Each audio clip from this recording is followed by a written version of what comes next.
Welcome to our Resolute Realtors and Investors from across the country. Today is Thursday, October 28th, 2021, and this is Mastermind podcast number 351. And last week we wished Bruce a happy birthday. I want to be the first one to wish y'all a happy Halloween. And I was gonna say something kind of mean. Say some of you should go as realtors or investors if you haven't done any business lately. That wouldn't be very nice. But no, we hope you all have a good holiday and enjoy it with your families. I think it's a Sunday this year, so we do not have anyone in the queue yet. So fairly small attendance so far. We'll wait another 2 minutes or so, let everybody get on before we go there, or before somebody jumps in there. Bruce, before we get started and while we kill time, anything you'd like to share? Well, we have foundations coming up this week, and I actually noticed a pretty significant schedule conflict on my calendar a couple of days ago. I'll be emailing out the foundations announcement later within the next couple of days. And there is a schedule conflict. So Thursday's call is going to be one that I'm going to have to reschedule on you guys. So we're going to kind of decide what we're going to be doing and when foundations will take place. And I'll send an email announcement out to everyone in our email list. But it is coming up next week. So please be prepared to jump in if you guys have not or would like to haven't attended Probate Foundations before or would like to attend again in the future. Okay? And that's all Perfect. I have. All right. I know Tim is with us now. Tim, what words of wisdom do you have to share? Wow, that's a tall order to live up to. One thing I would say is that I'm delighted to see that all of a sudden, I think some of the things that we've been talking about and posting about and dealing with have begun to drive home to folks, and we're seeing a lot of folks investing pretty directly in getting letters out to talk to people. And, I think a lot of people have heard the last several calls we've had that people have been getting some good results. And I'm just gratified to see that. We've had a flood of orders come in the last probably, the last week for sure. And, business is booming. And I think that's a good kind of a thermometer on what's going on in the marketplace, or a barometer rather, about what's going on in the marketplace. We're seeing some changes in the market, and availability is certainly not changing much, but I think we're seeing a little bit of price stabilization in some markets, not certainly all of them, but it's a changing market. But the thing about probate is, obviously, as we all know, that, the only thing sure is death and taxes, and it's a continually evergreen flow. So that's the kind of deal I'm looking at. Things are looking up a little bit, and I think that's a great thing. Absolutely. I was kind of teasing our sales team. Tim and I had he met with Bruce, and then he met with me at our headquarters in Cocoa, Florida. And I left there, yesterday morning? Yesterday morning. And by the time I reached my office, we had like 10 new customers. I said, geez, all we got to do is have a meeting, and it's good for business. So we should do that more often. But there is something out there. You put your intentions out there to the universe, and it comes back to you. So we hope and the point of all this is we hope you guys are seeing the same thing, that it's not that the market has been slow. It's just been very one-sided. It's been very heavily a seller's market. So it's been a struggle for people that were set and doing their business a certain way. They've had to make some significant adjustments, and we hope you guys are noticing things shifting just a bit, and we hope they're shifting in your favor. Chuck, anything you want to say? Any words of wisdom, sir? No, I think it's just going back to the foundations classes. I've been doing the orientations over the past month. It's definitely been a good uptake for folks that are coming in and joining us and are signing up for that foundations class. And I think that's really a good spot for folks to get kicked off to get that 6-month plan for success. Absolutely. Well, we do not have anyone in the queue. We've got a pretty good attendance now, guys. We're looking for a winner of the week. That does have to be probate specific. We are looking for an idea of the week.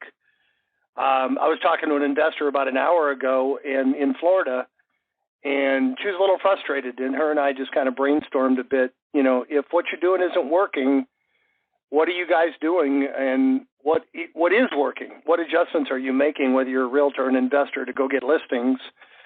We've mentioned several times, and I don't want to beat it into the ground or to beat it into you, but if you do work with buyers and sellers, probate leads are a really interesting off-market niche that you may be able to use to attract buyers. You know, how many of your buyers have lost 1, 2, 3 bidding wars? Say to them, hey, I get my probate leads, off-market probate leads, the 15th of every month. Why don't you meet me at my office? Let's go through them. Let's see if there's any in there that are close to what you're looking for. If so, I'll get the seller on the phone, and let's see if we can be the first one in the door. I think it's a really unique approach that may give a lot of loyalty to you from the buyers out there, because I don't think too many other people are doing that. All right, well, while we did all this chatting, we do have one person in the queue. We do have room for more. Again, just hit *6 and hit 1. In the meantime, let's go to our queue. First up this week is, all it says is anonymous. Anonymous, you're up. Hello, can you hear me? Yes, sir. We got you.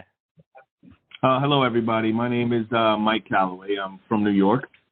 Hey, Mike. I am a novice investor, but I had a friend that told me about this podcast, and I was very interested because I do own real estate, interested in becoming a very well-versed investor. However, probate kind of intrigued me a little bit.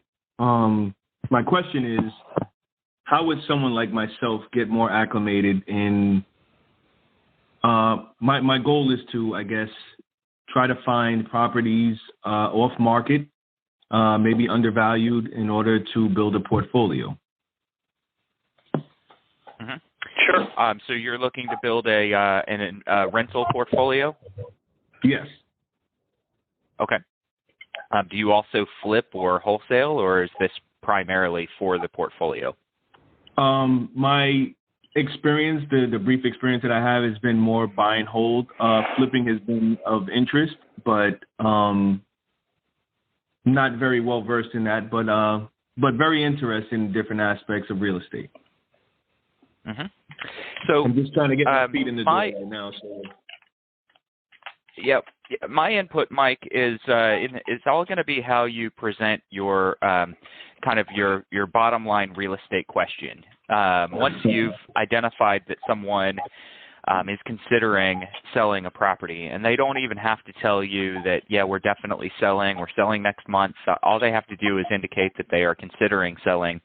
And at that point, the question that I've asked, and most people have heard me say this many times before, but the question is as simple as, would you be open to an offer if I got you one? Would you be open to an offer if I got you one? And that's a good question whether you're an investor or a real estate agent. If you're an agent, just have a couple of investors that you can flip potential deals over to. But the question is much better than going in and saying, hey, would you like to see what I could list your house for? Or would you like to see what I could sell your house for? Those are just complicated and typically are met with resistance. But almost everybody I say, would you be open to an offer if I got you one or sent you one? They're almost always going to say yes. And as an investor at that point, it just depends on what your buying criteria are. I can tell you what my buying criteria is if I'm looking for a buy and hold, like a rental investment. And that is, I will buy between 90 and 95% of what I know for a fact the market value is. Okay. That's a little bit aggressive for some people. But that's the first thing that I'm looking for. If I can get a 5 to 10% discount, then I'm going to make an offer, and I'm going to shoot for 90. I'll go as high as 95%, as long as I get a 7% cap with that formula. So if I run that formula and I'm buying a $100,000 house at $90,000, but it's not going to get me a 7 cap, then I'm going to readjust my offer. But my first filter that I put the property through is, can I get it for 90 to 95% of value? My second filter is, does it get me a 7 cap? And if the answer to that is no, then I'll adjust the offer downward a little bit. If it's yes, that's going to be my offer. And that's a good deal for me, because I just bought a good investment property that's producing a return that I got for a discount. And by the way, I also factor in any commission into the deal. So I know you're not an agent, you wouldn't be making a commission, but if the property was on the market and they were going to pay a 5 or a 6% commission, I take that off as well. So I'll take the 5 to 6% off that they're not paying in commission, plus the 5 to 10% discount. Gotcha. Okay. Now, you might choose to be a little bit more aggressive than that, but me, I want the majority of my offers to be accepted. And that's the range Mike, that I need to be in. I may have missed it. Did you say you are? Yeah, I'm sorry. I may have missed it, Mike. Did you say you are a buy and hold investor? You're not really looking to buy and flip, right? Yes, I wasn't. Flipping interests me, but I'm just a little bit more comfortable now because I am such a novice in buy and hold, because that's something that I have a little bit experience in. Yeah, and the reason I ask, I think it's really an important distinction that Bruce just made there. Everybody tends to look for a one-size-fits-all formula. Investors, I hear, you got to buy 75% less, of the after repaired value, less repairs. Well, that's if you're going to buy and flip. If you're going to buy and hold, you can be much more aggressive at giving a higher price, because the interest rates are so low. Unless you're paying cash, the interest rates are so low and the rents are so high. You can afford to pay more and still have it make a lot of sense as a long-term investment. And that's what's happening in a lot of these. That's what's happening in a lot of these markets. Like, I monitor the foreclosures in my market, and the old days, I've never bought a lot at the courthouse. I've never really bought anything at the courthouse, to be honest with you, because I always found good buy and flips in off-market deals, that weren't available to everybody else. But, in the old days, you could find some deals at the courthouse. Now, a lot of people have Bruce's formula. A lot of funds are buying, a lot of, on the standard market, they can't find anything, so they're out there paying 90% of what the houses are worth. So you do have some competition, but most people, if they're going to list it, if they're at least open to paying a realtor, a 10%, 90% is not bad. You're going to have a lot more properties that you're able to buy if you use that formula, 90 or 95, and they're still going to make, a lot more sense. Do you have financing lined up, or you'll just kind of do it one at a time as you buy them? I was thinking doing it one at a time. I also thought about using hard money, but that it ranges, it varies depending on the company. Yeah, the reason I ask, we have an affiliate, and we say we're an affiliate because we believe in what they do. There's a company called Navigator Capital. It's GoNavCap, GoNavCap.com. They're really they don't like to call themselves a hard money lender, but that's kind of what they are. But you can get a long-term loan for 6%, which is really reasonable. Most of the hard money, flip money out there is 12, 14, 15%. Yeah. So 6% isn't bad. It really isn't. And, if you go get a traditional loan, you can probably get a lot cheaper, maybe half of that, but you got to jump through a lot of hoops, and you got closing costs. And, if you're going to be doing this a lot, like Bruce said, it just depends on how much debt the rent will cover, and on a 30-year loan, it may not make that much of a difference. So, yeah, just some extra ideas. And Bruce, I think I interrupted you. You had another thought? Thank you for that. Well, no. Sure.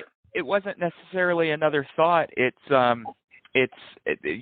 just going to have to determine your formula, and I'll tell you that my formula typically leaves me putting a little bit of cash into the deal, but not a lot. So if I'm going to get a property for let's say 10% off of provable market value, and in other words, provable market value, I have to know that that house is worth at least X. And if I know that it's worth at least 100, potentially 110, I'm buying it at 90. I'm taking off the commission that the seller would have paid. So they would have paid $5 or $6 in commission.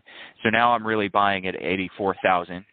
And then once it's closed and I go to potentially refinance that property, I'm hoping that I can get my 20 to 25% equity on the refi, in which case I would be able to pull my cash back out.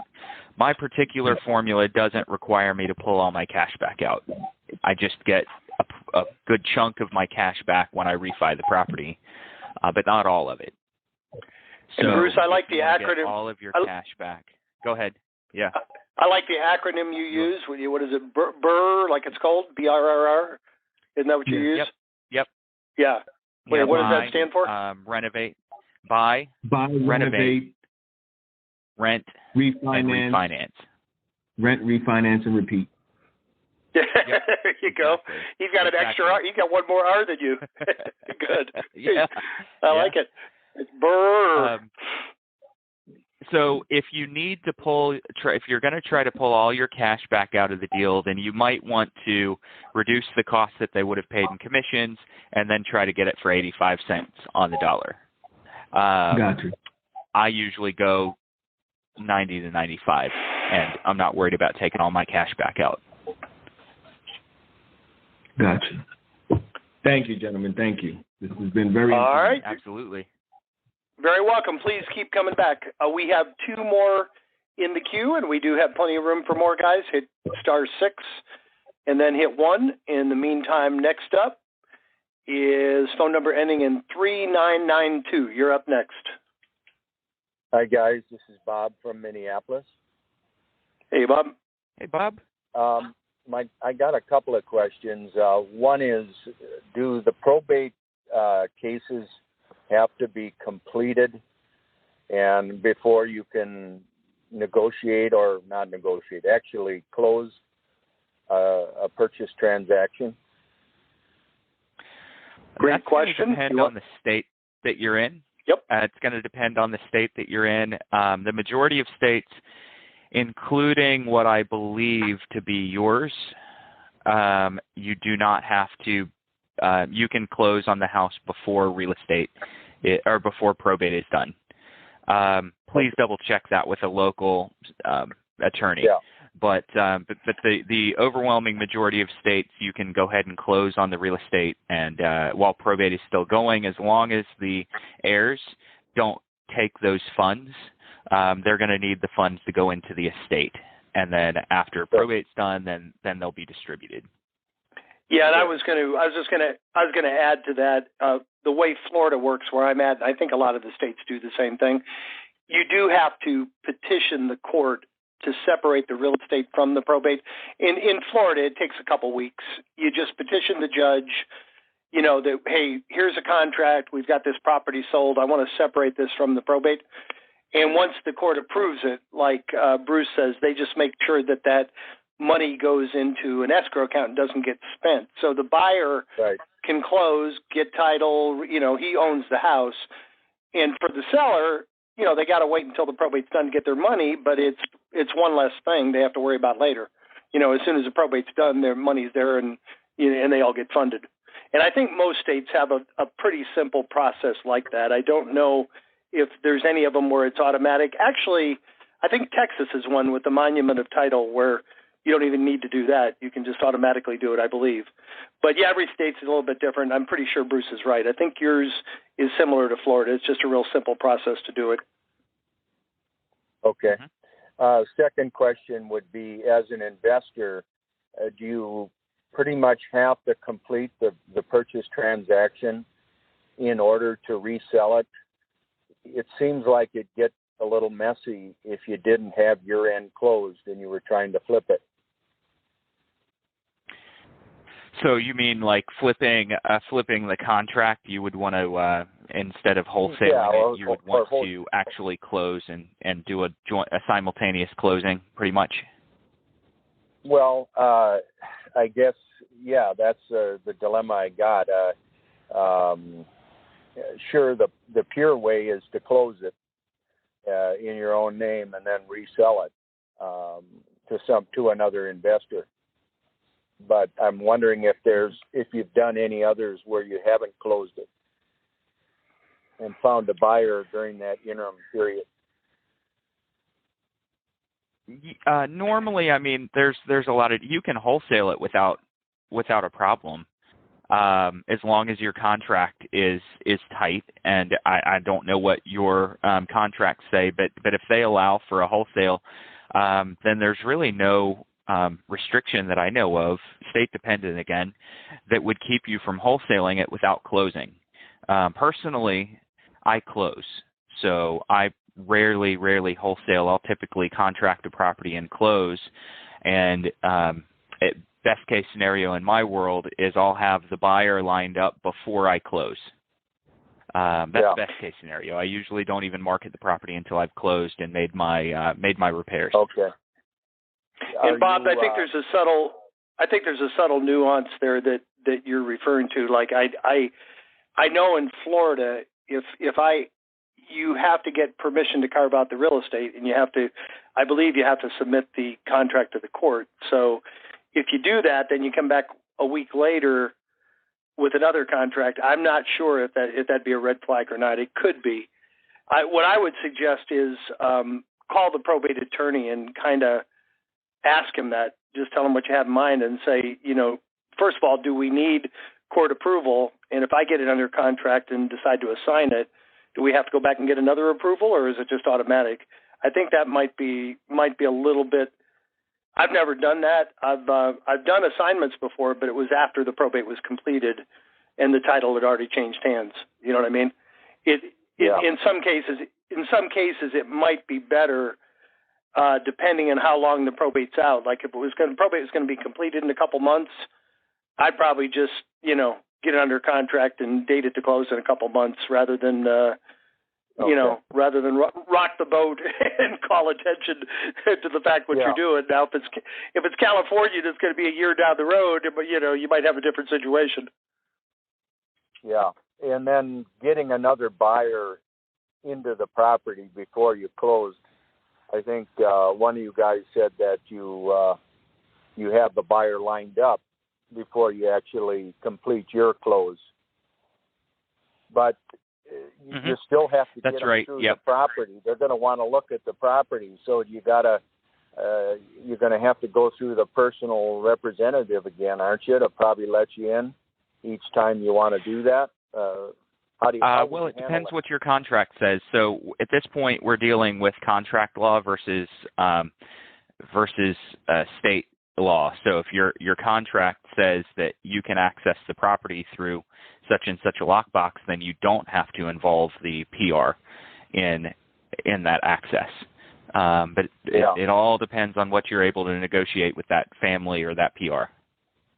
And Bob, what I have done and what I've seen done, I've never bought anything that wasn't contingent on inspections. So when you go out there with your inspector, there might just be an extra person, along for the ride. That might be your end buyer. That's a good idea. Yeah, you don't have to. You don't need to introduce each person, but just bring them along for the ride. Let them get a look at the property that way without rocking the boat.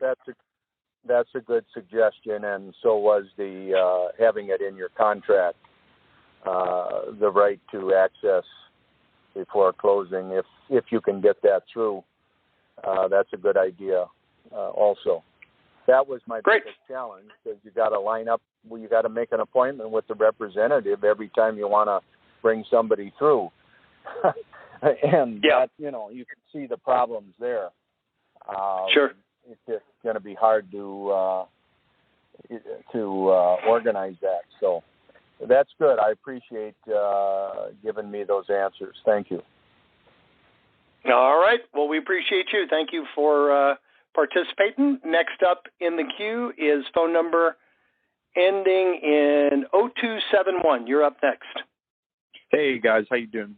This is Eamon from Boston. Jim, I think we spoke the other day, but I started working probate about a month ago, and we're starting to see great engagement on the conversations, a lot better than when I was just wholesaling and signing contracts from number of different sources, because the marketing now and the conversations are a lot more targeted to this niche. And I've closed one probate deal in the past.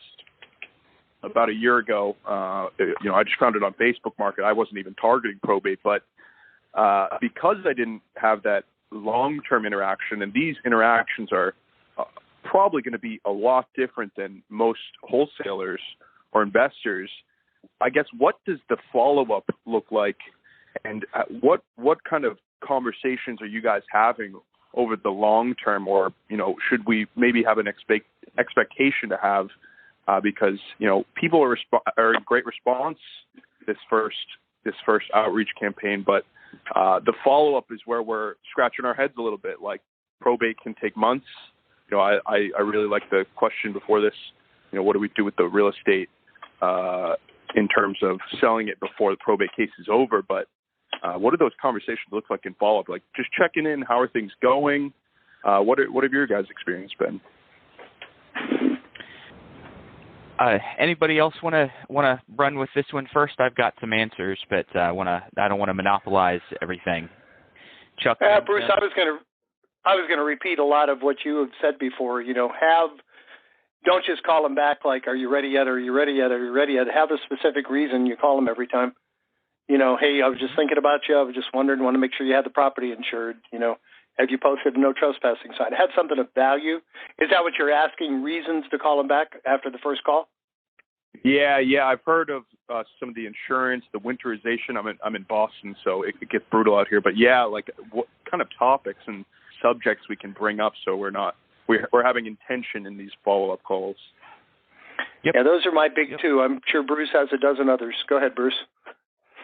Well, I mean, you could reference property cleanout. So, hey, I have my property cleanout crew making trips to the dump. They're working up on a property in your area next week. I was wondering if you had anything that you'd like us to take to the dump for you. I wondered if you had anything that you might want us to take to donation, goodwill for you. Hey, I was just having a conversation with my estate sale company, my preferred estate sale provider, and they were mentioning that they were currently running a special, and wondered if you knew what you were going to do with the personal property yet. Winterize. In the summer, grass cutting. My landscaper is going to be up there. Would you like them to swing by and give your grass a cut on my dime? That's one of the things I frequently do. Especially if it's a smaller yard. It's something that I know that I can get done for $30 on a special. And then I'll tell the landscaper, look, you want $70. If I send you a property, do it for $30 the first time. I'll pay it. And then if they want you to keep doing it, you can go back and get your rate. Okay, so I'll offer things like that. I'll also offer tips. I was thinking about you the other day. And over the years, I've noticed three main reasons that people take too long in probate and lose money. Would you like me to send those to you? Is email better, or is through the mail better? And I'm just kind of reminding them that I'm thinking about them. And ultimately, each conversation, as long as it goes reasonably well, you should end it with, hey, do you mind if I make a quick proposal? So assuming you haven't been in the house, you haven't met these people yet, they've kind of pushed you off, I would end it with, would you mind if I make a quick proposal, or a variation on that question? And when they say yes, which almost everyone's going to say yes, you're going to say, based on what you just told me, your timing, this and that, I think it might be beneficial, or it might be a decent time for me to run out, take a look at the house, and potentially give you a list of other things that I could just take off your plate. Would that be beneficial to you? And if they say maybe or yes, do you have any time next week to do that? Is daytime or evening better? So I'm always looking to call with a reason, to provide some value, to offer something for free, to introduce them to a service that they didn't know about. And then I'm trying at the end of every single decent conversation to make a proposal. And I don't just say, hey, let me make a proposal. It's always, do you mind if I make a proposal? Or do you mind if I make a recommendation? Is it okay with you if I ask a question? Those are the types of lead-ins to my ask that I'm going to make, and they're almost always going to say yes. Once they say yes, you can make your proposal. If they're not ready yet, put them on your list to follow up with another piece of value later. And I'm going to do that for as long as they'll take my calls. Yeah, and it seems like it'd be a similar framework for that real estate offer proposal or the sales proposal type of thing. And now that you've built that rapport, but really appreciate it, guys. That really answers a lot of questions. All right. Well, we appreciate you participating. Thank you, sir. We have one more in the queue right now. We're still looking for our win of the week and our idea of the week. So don't be shy. We got a lot of people on the call. Just hit *6 and hit 1. In the meantime, next up is phone number ending in 0026. You're up next. Hi, my name is Stephanie. I'm an investor. Hello, everyone. Hey there. Hey, Stephanie. So I'm pretty new to this. I don't have any properties yet. I haven't done any deals. But when I make calls to probates in particular, I just started that recently. And one of the first things they'll say is, oh, we're in probate. We can't sell it right now. So I kind of have heard that they can, but I don't know how to intelligently explain, and appropriately without sounding pushy, how to explain that they can actually sell their property before the probate is wrapped up. So I need some advice there. So I want you to reframe that is an objection, and it's probably one that they truly believe. And number one, make sure that your state does allow them to sell the property before probate's done. But assuming that you're one of the 40, I'm in Texas. It's 46. Yeah. Okay. Yeah. So in that case, you're going to reframe that objection. You're going to say, okay, so you guys were hoping to wait until probate was done before you sold. And now you're either going to get a yes, or they're going to say, well, no, I think we have to. And you go, oh, okay. Did your attorney tell you that? Because I've done quite a few deals without, or helped quite a few families sell before probate was done. What are your circumstances? And immediately kind of make a statement and then ask for their circumstances, because you don't want to challenge them without ending on a question that kind of shifts the focus. I never want to challenge someone without shifting the focus away from the challenge. So, okay. Yeah, I completely understand. Did your attorney tell you that? I've worked with quite a few families that sold before probate was over. What are your circumstances? And now give them an opportunity to either explain their circumstances and as to why they are correct that they can't sell, or give them a chance to save face. Well, yeah, no, my attorney didn't tell me that, somebody else did. Gotcha. But the first things first is I want to reframe, and I want to get them to either agree or disagree with, we don't want to sell until probate is done. Thank you. And most of the time they'll say, no, I'd like to sell. Go ahead. No, I didn't. So the second part of the question is, I've also heard, but I don't know how true this is that even if you have a deal with someone who's still in probate, that the judge has to approve the price being offered. Is that true, or is that just true in certain states? Or it's true in certain types of probates. Go ahead, Jen. I can start with that. What state are you in, Stephanie? Texas.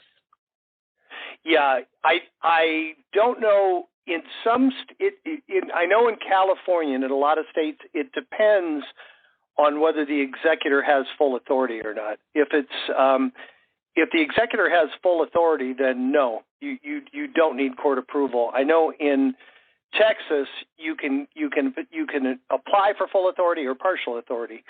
I know in situations where there is no appointed executor and the court appoints somebody, then yeah, you do have to go back and get court appointed. I can tell you in Florida, I've seen and done a ton of them, and you never need court authority. I mean, the only thing you need approval for is to close before the probate's over, and I think that's true in most states. I know Texas has a monument of title, which is similar to Florida, which lets you carve the real estate out. And I don't believe in most cases you're going to need the court approval. Was this that someone just told you this as a general statement, or did you run into it on a particular deal?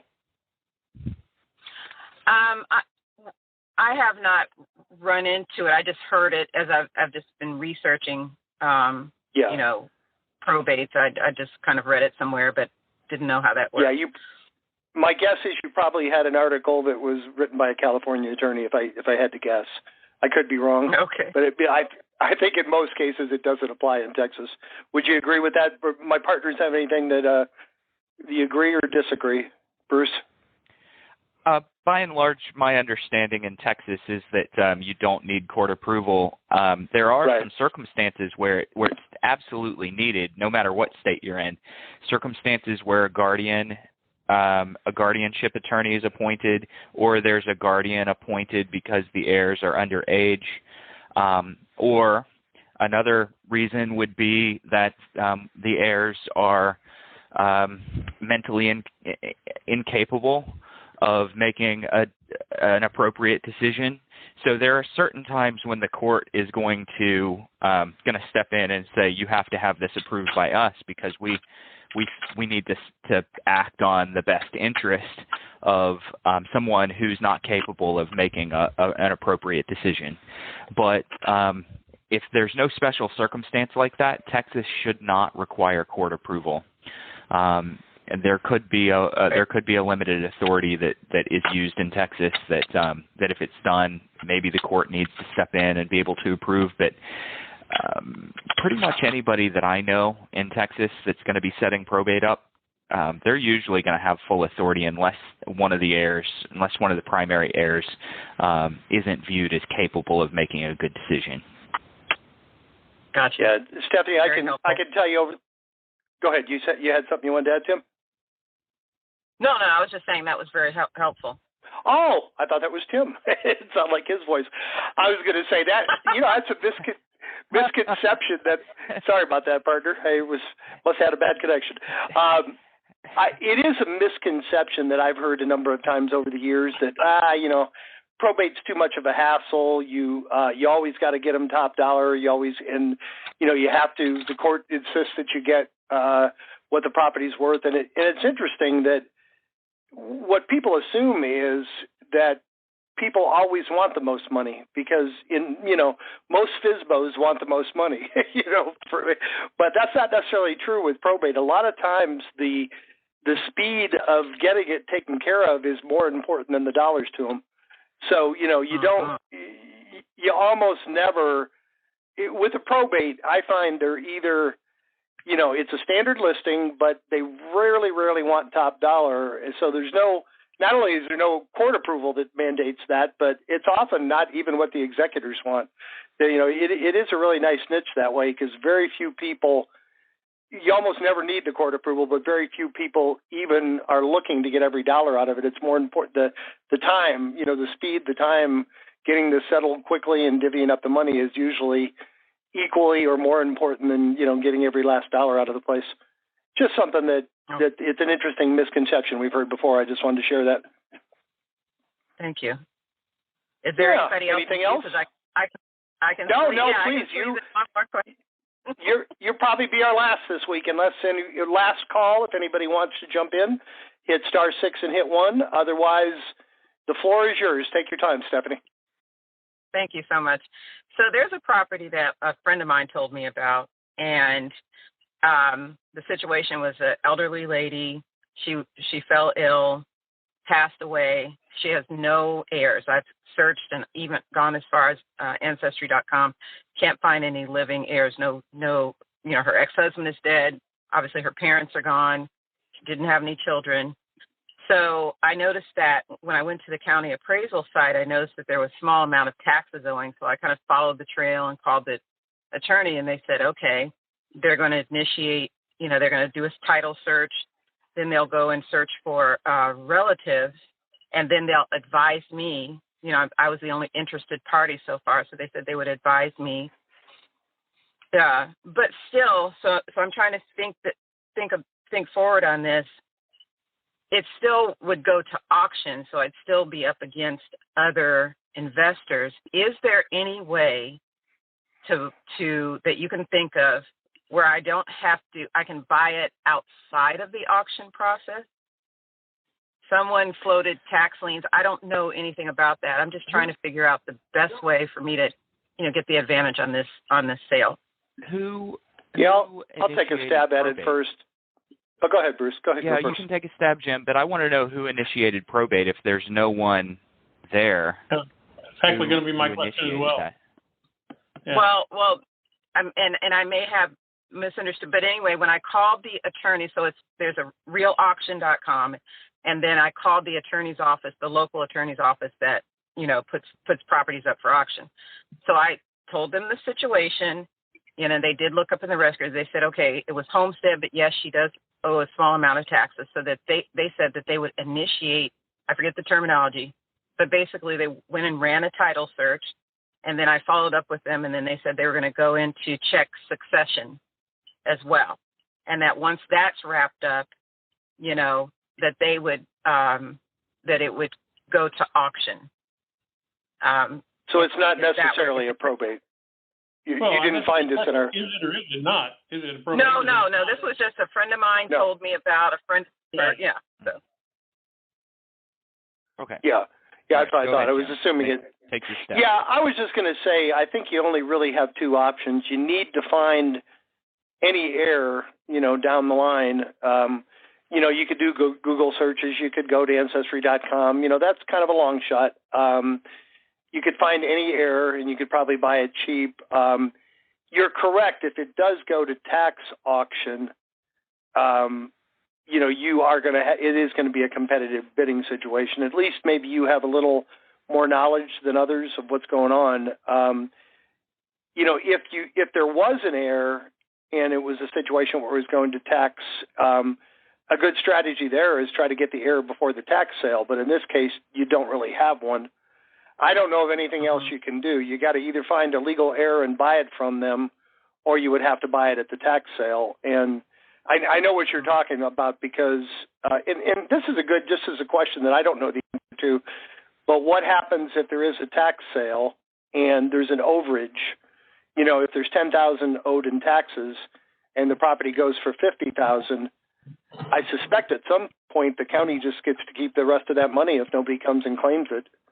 Do you know the answer to that, Bruce? I suspect that that's the case, but I don't know the answer. I have one suggestion. That's my understanding for PA too. Yeah, I do have one suggestion. Is that what I have one suggestion. So one of the things that you might want to do, and you know physically where the house is, right?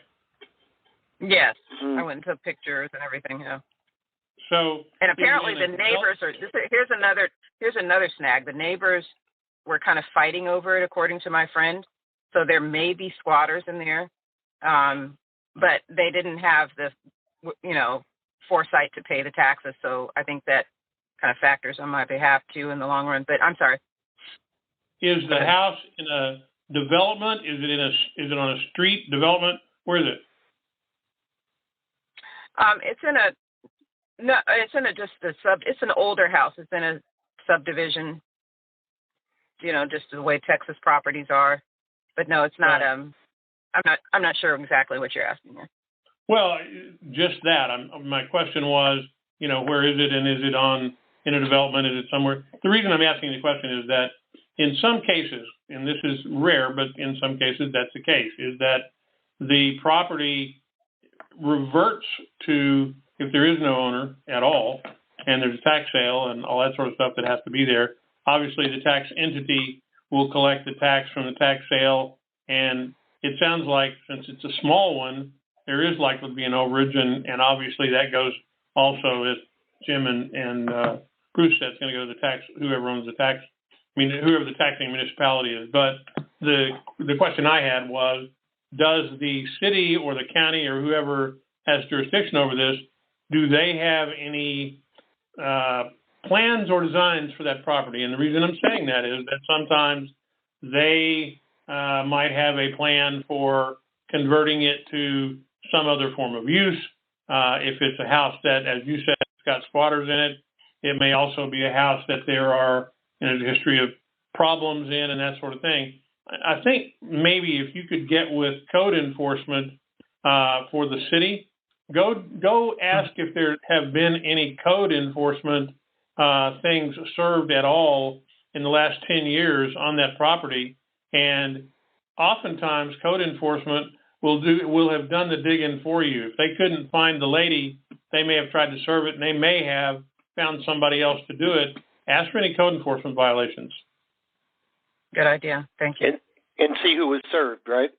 Yeah, exactly. See who they served, what address they sent it to. Was there a holder, and did the lady die in the home, or did she die in assisted living? If she didn't die in the home, find out where she was from an assisted living standpoint. They may have the ability to reach to some heirs as well. Ah, okay. How about this? I was thinking about calling the funeral home too. Yeah, you think about this. You're trying to find somebody, pull out all the stops, but those are some less conventional ones. You kind of did the right thing, going on ancestry and legacy and all that, but, the funeral home, find out where she died, find out what else the city might be able to tell you, and they have all kinds of records, and it's very likely that the data, if there is in fact an heir, and the truth of it is, almost nobody doesn't have an heir. It may be distant, it may be super distant, but, there's a long-lost cousin Sally somewhere, and if you can find long-lost cousin Sally and, perfect this yourself before you get there, then you got this handled, Find Sally, cut a deal with her, make a deal with her, and then, get it done. Stephanie, you may have just... Go ahead, finish. Sorry. No, I was going to say, so if you find somebody who's distant, how broad does it need to go? So if Sally has a sister, and does it have to go, or is it just locating the one heir?